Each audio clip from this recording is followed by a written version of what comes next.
ሰላም እንዴት ናችሁ? ውድ የስፖርት ቻናል ቤተሰቦቻችን የሰዓቱ መረጃ ደርሶናል። የምሽት የዓለም ዋንጫ የግማሽ ፍጻሜ ጨዋታ ነበር። የፈረንሳይና ስፔን ጨዋታ ነበር። የሁለቱ ጨዋታ እንዲታገኛችሁ ስለሱ መረጃው ይኖራል። እንደዚሁም የዳኛ ስህተትም እንደተፈጠረም ጭምር ገልጸዋል። የፈረንሳይ አሰልጣኝ ቅሬታ አቅርበዋል። ስለሱም እንደዚሁ በነግራችሁ ጉዳይ ይኖራል። ሌሎች የዝውውር መረጃዎችም አሉ። እጅግ አሳዛኝ የሆነ ሽንፈት ነው የምሽቱ ጨዋታ። ስለሱ ሰፋ ያለ መረጃ ማቀብላችሁ ነው የሚሆነው። አብራችሁን ቆዩ። በርካታ ጉዳዮች እናነሳለን። ኬሊያን ምባፔም እንደዚሁ በመጨረሻ ላይ ሲያለቅስም ጭምር ታይቷል። እናም ብዙዎች ተነጋግሮበታል በዚህ ጉዳይ። ዳኛው ግን ያኔ የተሰጠው የፔናልቲ ለስፔን የተሰጠው እጅግ በጣም ብዙዎችን እያነጋገረ ጉዳይ ሆኗል። እነዚህና በርካታ ጉዳዮች እናነሳለን። አብራችሁን በመጀመሪያ የምንመለከተው ያው የምሽቱን ተጠባቂ ጨዋታ ነው። የስፔንና እንደዚሁም የፈረንሳይ ጨዋታ ነበር።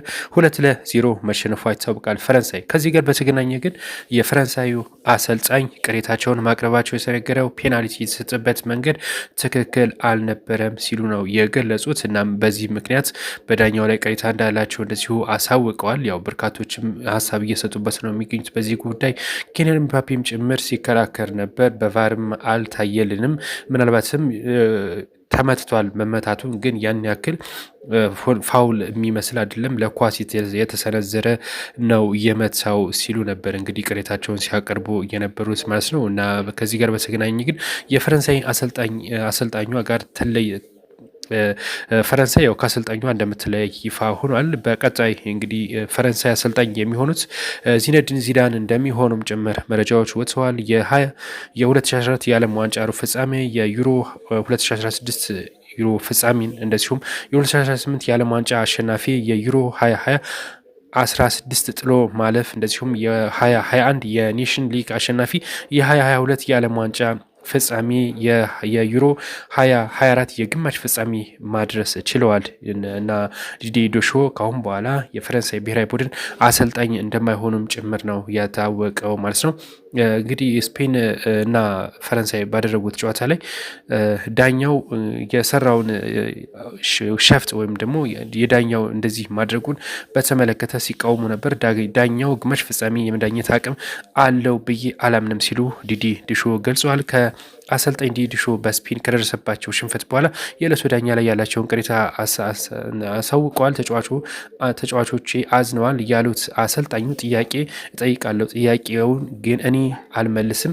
ይህ ዳኛ የዓለም ዋንጫ ግማሽ ፍጻሜ የመምራት አቅም የለውም ሲሉ ነው የገለጹት ማለት ነው።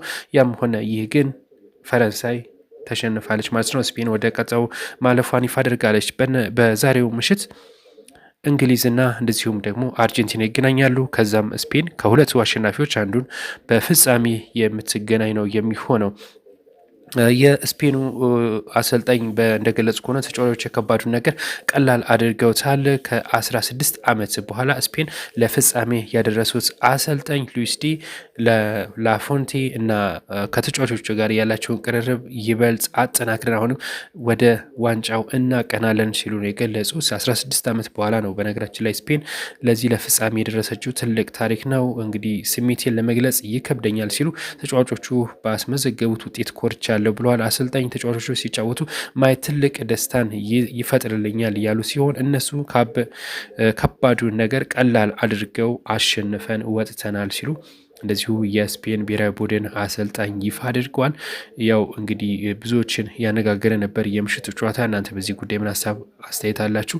ሀሳብ አስተያየት ካለ አስቀምጦ። ማንቸስተር ዩናይትድ ሌላ ተጨማሪ ተጫዋች አስፈርሟል።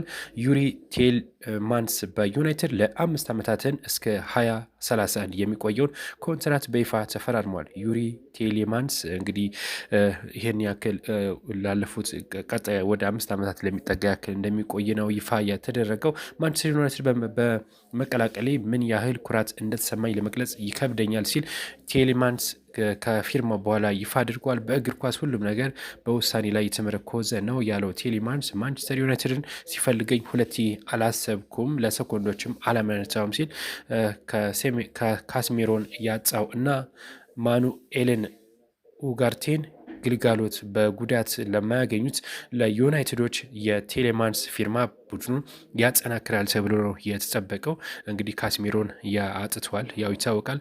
ማኑኤልንም እንደዚሁ በጉዳት ማገልገል እንደማይችል ይታወቃል። እናም እንግዲህ ይሄንን ተጫዋች ማስፈረሙን ይፋ አድርጓል ማለት ነው። በቀጣይነት የምንመለከተው እንግዲህ